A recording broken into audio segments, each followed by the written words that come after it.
अस्सलाम वालेकुम students. Last lecture में हमने मोमेंटम इक्वेशन को डिस्कस किया था। आज हम momentum equation for control volume with arbitrary acceleration पढ़ने लगे हैं। लास्ट टाइम जो हमने बात की थी जिस मोमेंटम इक्वेशन की, that was for rectilinear acceleration. आज हम विद आर्बिट्रेरी एक्सेलरेशन इसको डिस्कस करने लगे हैं और इसमें एंगुलर मोमेंटम प्रिंसिपल को हम कंसीडर करेंगे।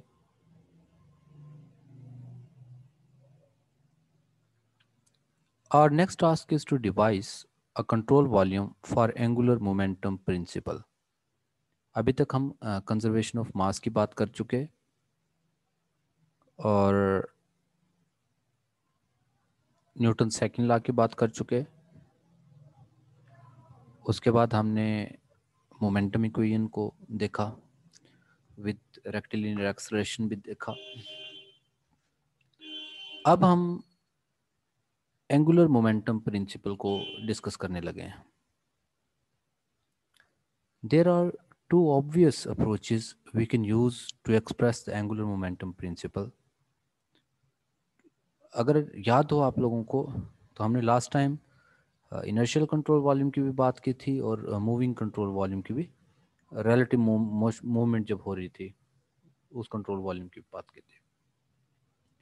तो यहाँ पर भी हम inertial control volume capital X Y Z coordinate से डिनोट किया गया है और इसी तरीके से rotating control volume small x Y Z जिसको कहा है, दोनों को यूज़ कर सकते हैं। For each approach, we will start with the principle in its system form 4.3 है, ये जो एंगुलर मोमेंटम इक्वेशन हमने डिवाइस की थी। Then we write the system angular momentum in terms of capital X Y Z and small x Y z coordinates. यानी कि कहने का मतलब है कि हम जो मर्जी अप्रोच यूज़ कर लें उसमें इक्वेशंस बेसिकली वही वाली ही यूज़ होंगे। To verify that these two approaches are equivalent, we will use each approach to solve the same problem. तो हम इसके लिए एक एग्जांपल भी सॉल्व करेंगे। There are two reasons for the material of this section. We wish to develop a control volume equation for each of the basic physical laws, and we will need the result used in chapter 10. We will discuss rotating machinery. अच्छा, बहरहाल हम सबसे पहले यहाँ पर चूँकि chapter 10 के हवाले से उसने कहा कि क्यों हम इसको चीज़ें दे रहे हैं, हम सिर्फ ये बात करते हैं कि जो हमने राइट किया था, हमारा बेसिक एम, दोबारा से एक बार बता दूं कि सबसे पहले हम कंट्रोल वॉल्यूम फार्मूलेशन में तमाम बेसिक इक्वेशंस को राइट करना चाह रहे थे, जिसमें हमने सबसे पहले कंजर्वेशन ऑफ मास को d m over D T is equal to zero वाली इक्वेशन, उसको भी जो एक्सटेंसिव फील्ड प्रॉपर्टी है एन, उसका जो रिलेशन था उससे रिप्लेस किया और कंट्रोल वॉल्यूम फार्मूलेशन में उसको राइट किया। उसके बाद हमने फिर जो न्यूटन सेकंड लॉ है d p over D T is equal to f, उसको भी इसी फॉर्म में कन्वर्ट किया, इंटेग्रल फॉर्म में कंट्रोल वॉल्यूम फार्मूलेशन में। और फिर हमने मोमेंटम इक्वेशन को, आज हम एंगुलर मोमेंटम इक्वेशन को डिस्कस करने जा रहे हैं। एंगुलर मोमेंटम इक्वेशन में जो उसकी फॉर्म थी that was D H over D T is equal to T, के rate of change of angular momentum is equal to the torque. ये हमने बात की थी कि इनर्शियल फ्रेम ऑफ रेफरेंस में ये रिलेशन जो है वो होल्ड कर रहा होता है। टी जो है इसके अंदर टोटल टार्क है exerted on the system by its surrounding, and h that was angular momentum। ये हमने फर्दर इससे पहले भी जब एक बार इसको डिस्कस किया था तो फिर टार्क के बारे में बताया था कि टार्क में भी further sub divided into different categories, ये due to surface forces, body forces and shaft torque की वजह से। ये आगे उसने देखें टी को फर्दर जो है वो कैटेगराइज कर दिया है डिफरेंट सब कैटेगरीज में। H इज इक्वल टू ये उसी के अंदर कि t is equal to d H over D t है जब, तो फिर इसमें एच क्या है, that is integral r cross v into d m. ये वही है आर क्रॉस पी, और p is equal to m v होता है, तो ये एम और वी है। ये आगे भी मास की दूसरी फॉर्म है, वॉल्यूम इंटेग्रल की फॉर्म में वी रो डी वी। इसको हम कई बार जो है वो पहले देख चुके हैं इसी केस के अंदर। All quantities in the system equation must be formulated with respect to inertial reference frame। तो तमाम की तमाम क्वांटिटीज़ के बारे में कह रहा है सिस्टम इक्वेशन में, ये इनर्शियल फ्रेम ऑफ रेफरेंस के अंदर डिस्क्राइब की गई हैं। Reference frame at rest are translating with constant linear velocity are inertial. वो फ्रेम ऑफ रेफरेंसेस जो कि एट रेस्ट हों या कांस्टेंट लीनियर वेलोसिटी से मूव कर रहे हों, they are set to be inertial frame of references. और इनको डायरेक्टली हम यूज़ कर सकते हैं एंगुलर मोमेंटम प्रिंसिपल्स का कंट्रोल वॉल्यूम फार्मूलेशन डेवलप करने के लिए, या यूँ कह लें कि उसकी जो है इंटेग्रल फॉर्म बनाने के लिए, जो हमारा एक्चुअल पर्पज़ है। जो इस टाइटल है, देखें टाइटल इस चैप्टर का, basic equation integral form for control volume, के कंट्रोल वॉल्यूम फार्मूलेशन में इंटेग्रल फॉर्म में उन इक्वेशंस को, तो एंगुलर मोमेंटम इक्वेशन को इंटेग्रल फॉर्म में रिप्रेजेंट करने के लिए हम क्या कर सकते हैं, directly inertial frame of reference को यूज़ कर सकते हैं। The position vector r locates each mass or volume element of the system with respect to the coordinate system। जाहिर है जो पोजीशन वेक्टर है, हर एलिमेंट की, वो मास या वॉल्यूम एलिमेंट है, उसकी पोजीशन को उस कोऑर्डिनेट सिस्टम में क्या करेगा, वो डिस्क्राइब कर सकता है। जाहिर है पोजीशन वेक्टर ही उसकी पोजीशन को डिस्क्राइब करेगा, पोजीशन वेक्टर ही उसके बारे में बताएगा कि कोई पॉइंट जो है वो पॉइंट मास है या पॉइंट वॉल्यूम है, वो कहाँ पर मौजूद है। The torque tau applied to a system may be written. तो इसमें जो टार्क है उसको कैसे राइट किया जा सकता है, टा इज इक्वल टू, या टी, यहाँ पर टी यूज़ किया उसने, आर क्रॉस एफ एस, ये सरफेस फोर्स की वजह से है, प्लस इंटेग्रल आर क्रॉस ये एम जी, ये फोर्स ही है, आर क्रॉस एफ ही है, ये भी टार्क, लेकिन यहाँ पर जो फोर्स है that is body force, plus T shaft, ये शाफ्ट टार्क उसने दिया हुआ है। एफ एस जो है that is surface force exerted on the system. Relation between the system and the fix control volume formulation is, system और control volume में जो रिलेशन है वो क्या है, ये वो जो हमने स्टार्ट में इस चैप्टर में ड्राइव किया था, एक्सटेंसिव फील्ड प्रॉपर्टी के लिए relation, D N over D T is equal to partial over partial T integral eta rho D V plus integral that is was volume integral, that was surface integral, where जो, और वहाँ पर जो N था that was integral eta D M, या volume integral integral V eta rho D V, दोनों में से कोई भी फॉर्म थी। ओके, इसमें हम ये कह चुके हैं पहले ही, जब हमने एक्सटेंसिव फील्ड प्रॉपर्टी के लिए रिलेशन ड्राइव किया था तो हमने कहा था कि अगर इस एक्सटेंसिव फील्ड प्रॉपर्टी के अंदर एन की जगह पे एच पुट करेंगे तो ईटा की जगह पे आर क्रॉस वी सब्स्टिट्यूट हो जाएगा। तो एन की जगह पे इसी इक्वेशन के अंदर ये जो इक्वेशन थी 4.10, इसमें d N over D t में एन की जगह पे एच पुट कर दिया और इधर ईटा की जगह पे आर क्रॉस वी सब्स्टिट्यूट कर दिया। तो ये मेरे पास जो है एक रिज़ल्ट आ गया जिसको हम फर्दर लेके चलते हैं।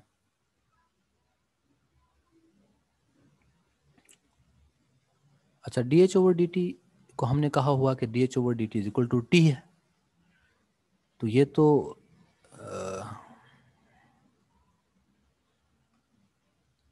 यानी कि d H over D T is equal to t है। तो इस टी की जगह पे टी की वैल्यू वो हम देख चुके हैं पहले। ये देखें यहाँ पे टी की ये वाली सारी वैल्यू है, तो हम ये वाली वैल्यू टी की जगह पे क्या कर देते हैं, सब्स्टिट्यूट कर देते हैं। ये सारी की सारी वैल्यू जो है, ये अगर मैं इसको एक्सप्लेन कर पाऊँ यहाँ पे, कि ये वैल्यू जो है सारी की सारी ये टी की जगह पे आई है, ये दोनों वैल्यूज टी की जगह पे। ओके, ये टी की जगह पे सारी वैल्यूज आ गई D H over D T, और दूसरी साइड पे ये टर्म्स एज इट इज हमने राइट कर। हमने ये कहा हुआ है कि सिस्टम और control volume time T naught पे अगर सेम है तो torque of control volume will be equal to T, तो are cross F S plus ये जो इंटेग्रल था इसको volume integral, control volume integral की फॉर्म लिख लिया, आर क्रॉस जी और डी एम की जगह पे rho D V plus shaft torque, बाकी एज इट इज चीज़ें सारी आ गई। ये जो इक्वेशन है, equation 4.46, this is general formulation of the angular momentum principle for an inertial control volume. ये बेसिकली एंगुलर मोमेंटम इक्वेशन हमने ड्राइव कर ली है, जिसके लेफ्ट साइड पे जो तमाम के तमाम टार्क्स मौजूद हैं, और राइट साइड पे है वो rate of change of angular momentum है within the control volume, और rate of flux of angular momentum from the control volume. Basically net rate of flux या आउट फ्लक्स हमने इसको नाम दिया हुआ था पहले। राइट साइड पे rate of change of angular momentum, ये वाली property within control volume, और ये जो है हमारे पास फ्लक्स ऑफ एंगुलर मोमेंटम, और ये लेफ्ट साइड पे सारे के सारे टार्क। तो दोनों साइडों पे तमाम की तमाम टर्म्स को हमने डिस्क्राइब कर दिया। Okay, for analysis of rotating machinery, rotating machinery में equation 4.46 is often used in scalar form by considering only the component directed along the axis of rotation. अच्छा, रोटेटिंग मशीनरी में जो है हमारे पास अगर यही वाली इक्वेशन हमें रोटेटिंग मशीनरी में या फिर यूँ कह लें कि जहाँ पर रोटेशन अगर कर रही हो, तो हमें इसकी जो है स्केलर फॉर्म आम रूटीन में इसकी यूज़ करते हैं, only the component directed along the axis of rotation, और सिर्फ इसके जो वो वाला कंपोनेंट लेंगे जो एक्सिस ऑफ रोटेशन के अलॉन्ग हो। बहरहाल ये हम चैप्टर 10 में कह रहा है कि एक एग्जांपल के अंदर हमने देखना है। The application of equation this to analyze the analysis of simple lawn sprinkle is illustrated. या अब ये जो एग्जांपल आने वाली है,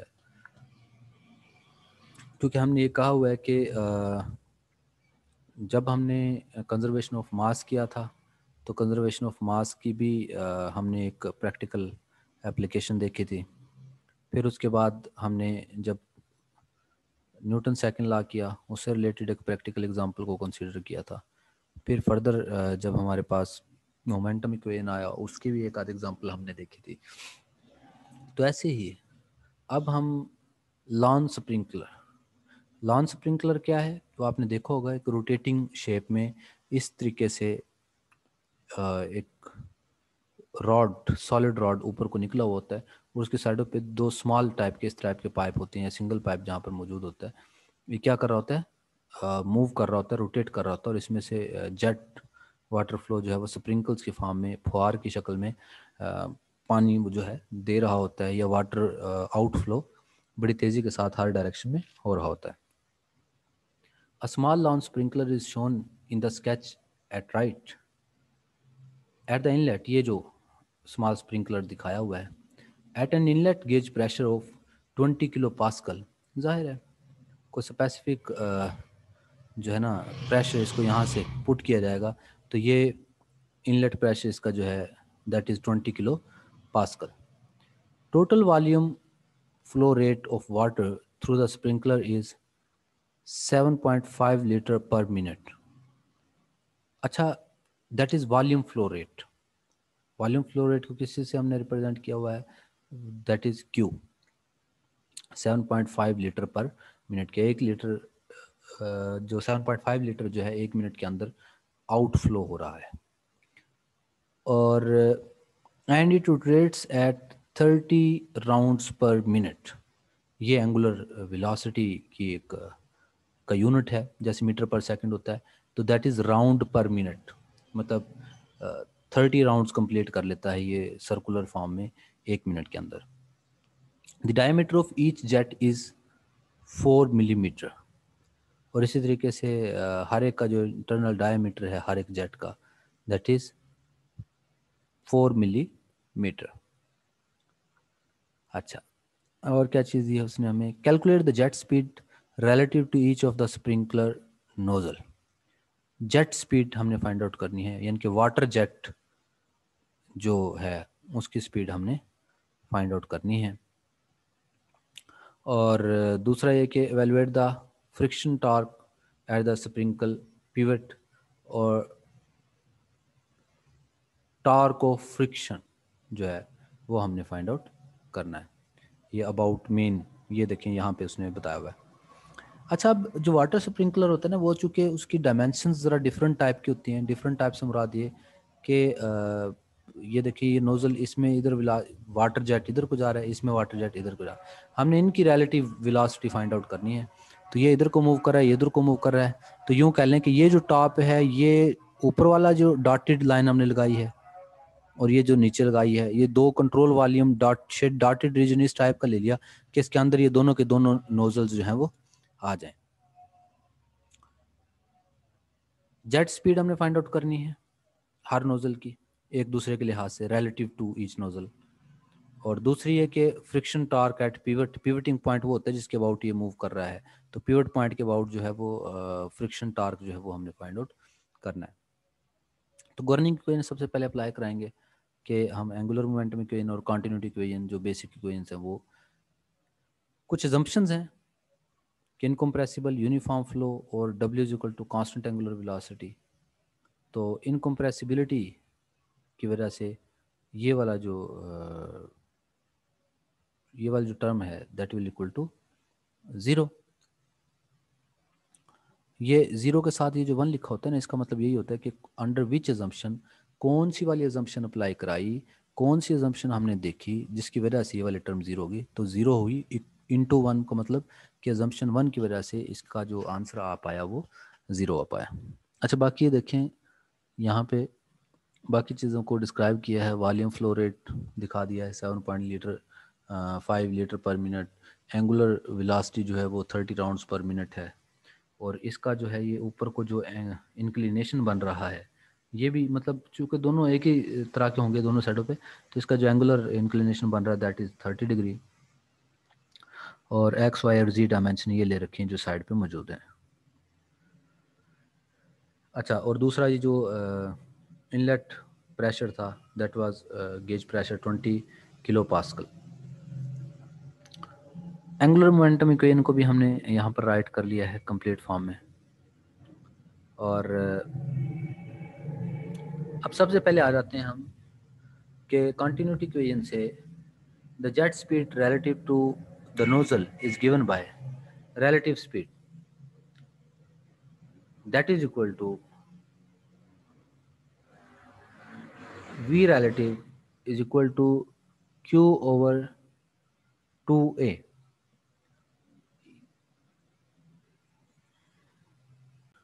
तो इस फार्मूले के अंदर जो एरिया है वो हमें पता है कि वो पाई आर स्क्वायर होता है हर एक जेट का। तो पाई आर की जगह पे डी ओवर टू पुट किया है, तो डी स्क्वायर आर स्क्वायर है तो डी स्क्वायर ओवर 4 होगा। तो नीचे वाले 4 को हमने ऊपर शिफ्ट कर लिया। अब इसमें जेट का हर एक जेट का जो डायमीटर है वो डिस्क्राइब किया गया है। वॉल्यूम फ्लो रेट हमें पता है, बाकी तमाम की तमाम जो हैं वो कांस्टेंट टर्म्स हैं। तो रिलेटिव वेलोसिटी आ गई हर एक की। Consider terms in the angular momentum equation separately. ये जो एंगुलर मोमेंटम इक्वेशन हमने राइट की थी, इनकी तमाम टर्म्स का वो कह रहा है कि अगर हम देखें, since atmospheric pressure acts on the entire control surface and the pressure force acts at inlet causes no momentum about O। वो कह रहा है कि एंगुलर मोमेंटम इक्वेशन जो एटमॉस्फेरिक प्रेशर है वो पूरे के पूरे कंट्रोल वॉल्यूम के ऊपर एक्ट कर रहा है, क्योंकि वो हमने देखा है कि हमने कंट्रोल वॉल्यूम जिस टाइप का लिया है। And the pressure force at the inlet causes no momentum about ओ।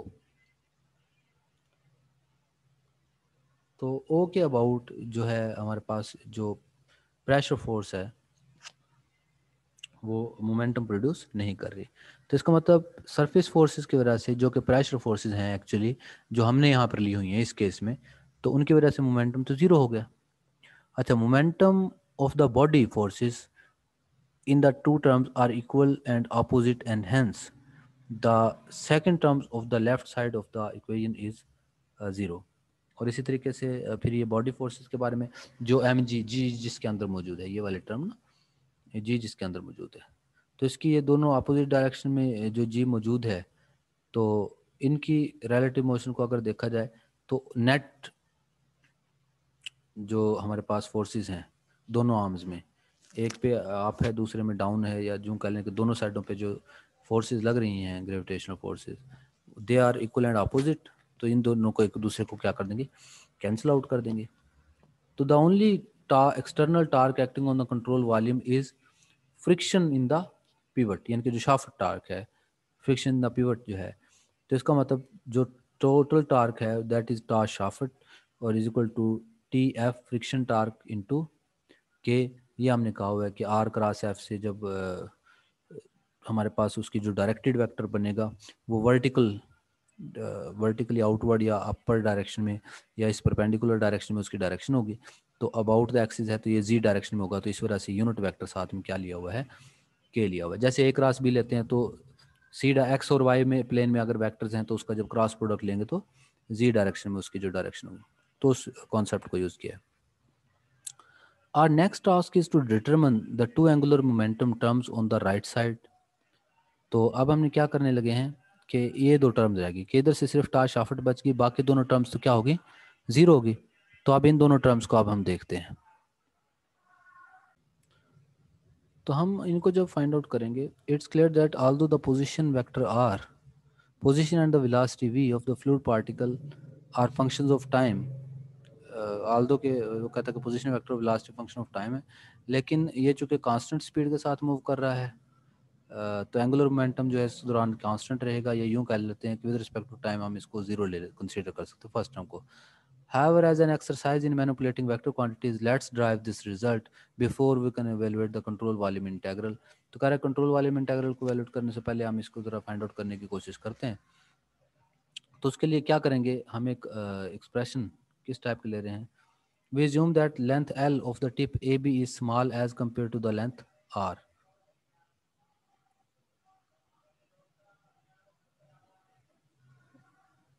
ये जो है ए बी लेंथ जो है that is small as compared to length r, यानी कि ओरिजिन से ये जो यही वाला जो हमारे पास स्प्रिंकलर का एक साइड पे हेड था, उसको उसने क्या ले लिया है, ये देखें, ये एक साइड को अब वो जस्ट यूज़ कर रहा है।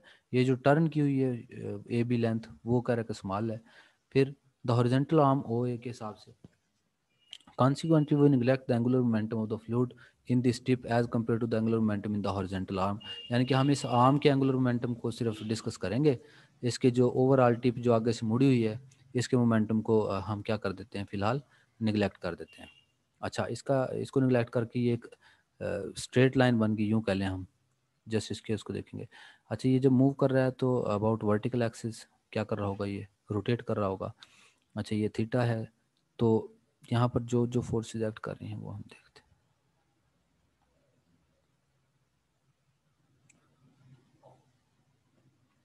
Consider the flow in the horizontal tube OA of length r denotes the radial distance for O by r at any point in the tube of the fluid relative to the fixed coordinate x y z। अच्छा, यहाँ पर हमें पता चल गया कि let suppose हमारे पास जो वेलोसिटी है, velocity in the tube we T है, और टेंजेंशियल वेलोसिटी जो है ओमेगा क्रॉस आर है। तो v इज इक्वल टू, तो v जो वेलोसिटी है वो क्या होगी, अब देखें यहाँ पर v अगर जो जिस तरीके से भी ये ट्रैवल कर रही है, तो ये ट्यूब वेलोसिटी है वी टी, और ये एंगुलर वेलोसिटी है आर क्रॉस डब्ल्यू, आर डब्ल्यू जो ऊपर वर्टिकल इसके परपेंडिकुलर डायरेक्शन में। अच्छा, ये जो वेलोसिटी है ना बजाते खुद एंगल थीटा बना रही है। अगर ये सारे की सारी ये जो ब्लू लाइन है ये सारी अगर वी टी की डायरेक्शन है, तो इसका जो एक्स कंपोनेंट बनेगा ना वो वी टी कॉस थीटा बनेगा, और जो वाई कंपोनेंट बनेगा वी टी साइन थीटा। तो इस पूरे वी के अंदर ये जो पहली पहली टर्म है ना वी टी साइन थीटा और वी टी कॉस थीटा, ये वी के कंपोनेंट्स हैं। मैं इनको हाईलाइट कर देता हूँ।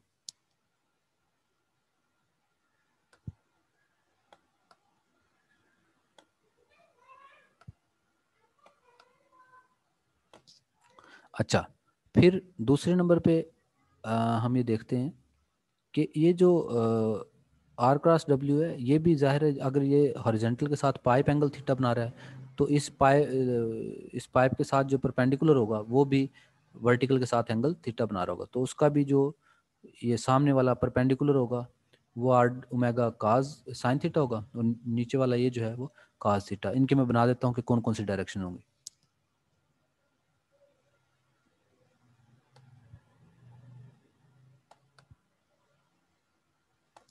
तो ये जो वर्टिकल डायरेक्शन है ये आर डब्ल्यू कॉज और ये जो है आर डब्ल्यू साइन। अब देखें आर डब्ल्यू कॉज जो है ना वो तो पॉजिटिव डायरेक्शन में है, तो और है भी वाई कंपोनेंट, तो ये देखें वाई के साथ आर डब्ल्यू कॉज आ गया है। लेकिन जो मैं इसकी बात कर रहा हूँ इस कंपोनेंट की,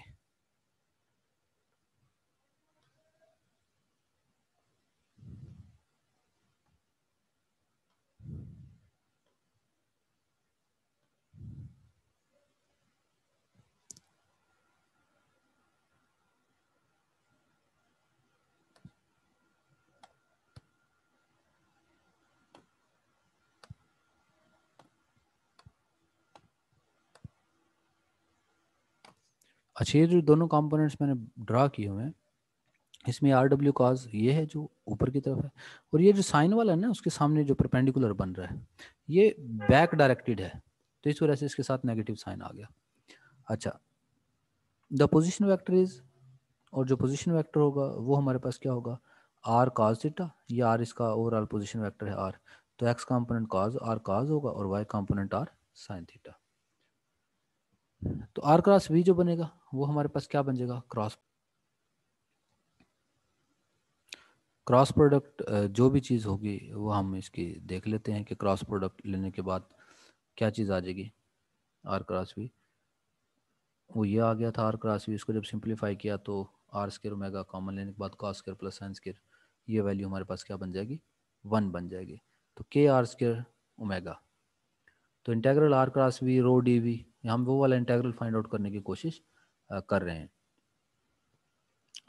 तो are cross rho v rho D v क्या आ गया मेरे पास, 0 टू आर, क्योंकि हम सेंट्रल लाइन से आर रेडियाई तक जा रहे हैं तो ये वैल्यू आ गई।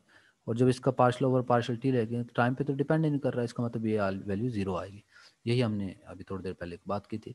Where a is the cross sectional area of the horizontal tube, identical results are obtain for the other horizontal tube, इसी तरीके से दूसरी हॉरिजॉन्टल ट्यूब के लिए भी यही रिजल्ट्स आएंगे हमारे पास। और we have assumed or inside that the angular momentum within the control volume doesn't change with time, मतलब we have confirmed our inside। तो हमने जो अभी थोड़ी देर पहले बात की थी कि कांस्टेंट एंगुलर जो एंगुलर मोमेंटम के साथ मूव कर रहा है तो वो फर्स्ट टर्म ज़ीरो होगी, तो वो टर्म हमने यहाँ पर आप प्रूव भी कर दिया कि वाकई फर्स्ट टर्म जो है वो ज़ीरो ही बन रही होगी। Now we need to evaluate the second term on the right। अब हम अगली टर्म की बात करते हैं। The flux of the momentum across the control surface, ये सेकंड टर्म क्या है, the momentum flux control surface पे। There are three surfaces through which we have mass and therefore momentum flux। तो तीन surfaces हैं जिसमें से through control surface momentum flux या मास फ्लक्स जो है वो हो सकता है। सप्लाई लाइन, सप्लाई लाइन में आर क्रॉस वी जो है उसकी वजह से मोमेंटम जो है वो r cross v is equal to 0 है, because r is equal to 0 and the two nozzles, consider the nozzle at the end of breach O A B for length is very very small then r. ये वो है जो कि अगला सिरा जो मुड़ा हुआ है जिसकी हमने बात की थी, जिसकी लेंथ जो है वो आर के मुकाबले में बहुत स्मॉल है। We have r of jet is equal to r of b, या अब यूँ कह लें कि आर एट कैपिटल आर, यानी कि इसको हमने एंड तक जो है वो कैपिटल आर का नाम दे दिया है। वो वैल्यू क्या आएगी पोजीशन वेक्टर की, r cos theta plus r sign theta. I और जे ये यूनिट वेक्टर हैं, ये कैपिटल में लिखे हुए हैं, स्मॉल में भी आप लोग लिख सकते हैं।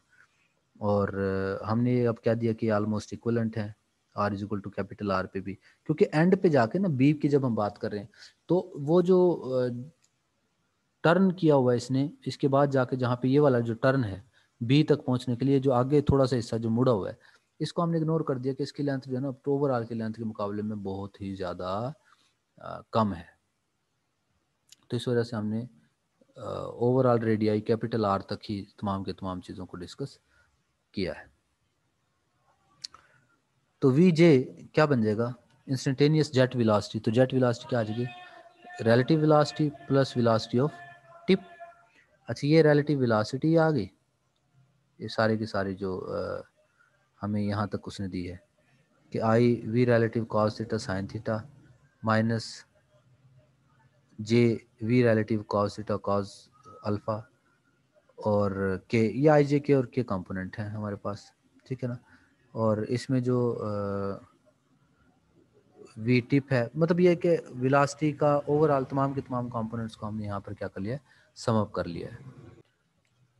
उसके बाद वी जे की जो हमारे पास वैल्यू आ गई, दैट इज़ इस सारे को जब हम सिंप्लीफाई करेंगे या सिमिलर टर्म्स को इकट्ठा करेंगे तो आई जे के और के कंपोनेंट को हमने सेपरेट कर लिया। और फिर इस इंस्टेंटेनियस जेट वेलोसिटी के अंदर जब आर से हमने क्या किया है, क्रॉस प्रोडक्ट लिया है, तो आर क्रॉस वी जेट हम फाइंड आउट करना चाह रहे हैं, तो आर के साथ क्रॉस प्रोडक्ट ले लिया हमने, आर क्रॉस वी बी। तो यहाँ पे क्या आ गया मेरे पास, ये आर है, आर बी जिसे आप लोग कह लें, और वी जे के साथ क्रॉस प्रोडक्ट लेने के बाद इसका क्रॉस प्रोडक्ट आप लोग जो है आई जे के कंपोनेंट के हवाले से जब इसकी वैल्यू फाइंड आउट करेंगे तो ये हमारे पास इसका जो है रिजल्ट आएगा। इसकी एक्सपेंशन हमने करनी है बेसिकली जब इसका क्रॉस प्रोडक्ट लेंगे। तो आर क्रॉस वी जे की जो वैल्यू आई वो यहाँ पर क्या कर देंगे, हम सब्सिट्यूट कर देंगे, r cross v j rho v dot d a, बाकी तमाम की तमाम वैल्यूज एज इट इज़ हमारे पास आ जाएंगी।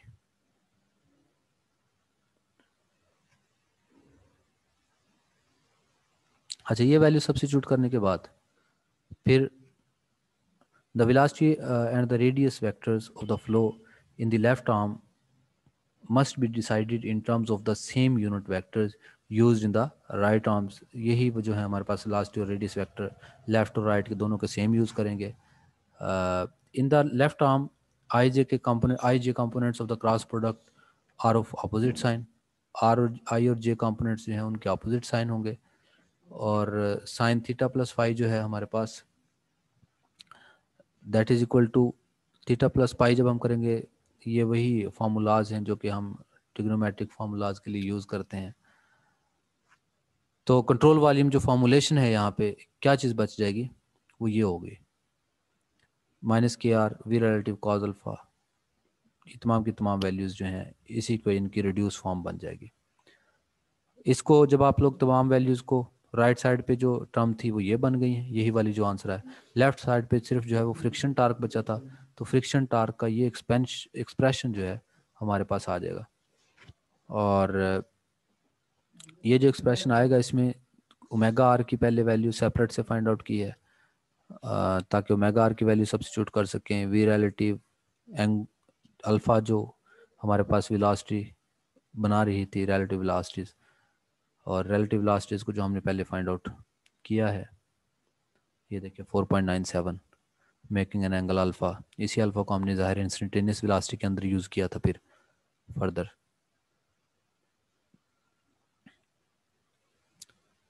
तो तमाम वैल्यूज़ यहाँ पे सब्स्टिट्यूट की हैं जिसकी वजह से फ्रिक्शन टार्क जो है हमारे पास 0.0718 न्यूटन मीटर आ गया। तो ये हमने एंगुलर मोमेंटम प्रिंसिपल को बेसिकली क्या किया है, यूज़ किया है, या यूँ कह लें कि एंगुलर मोमेंटम प्रिंसिपल की एक प्रैक्टिकल एप्लीकेशन या प्रैक्टिकल एग्जांपल को यहाँ पर सॉल्व किया है।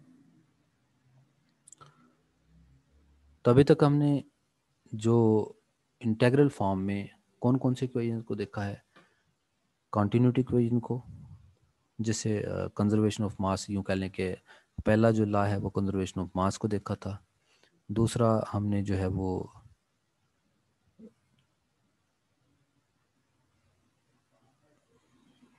कंजर्वेशन ऑफ मास के बाद न्यूटन सेकंड लॉ को देखा था। न्यूटन सेकंड लॉ के बाद मोमेंटम इक्वेशन, उसके बाद फिर फर्दर एंगुलर मोमेंटम इक्वेशन, और एंगुलर मोमेंटम इक्वेशन के बाद फिर हमने नेक्स्ट अब ये जो लॉ है next first law of thermodynamics, इसको देखना है। तो फर्स्ट लॉ ऑफ थर्मोडायनेमिक्स को अब हम चेक करेंगे।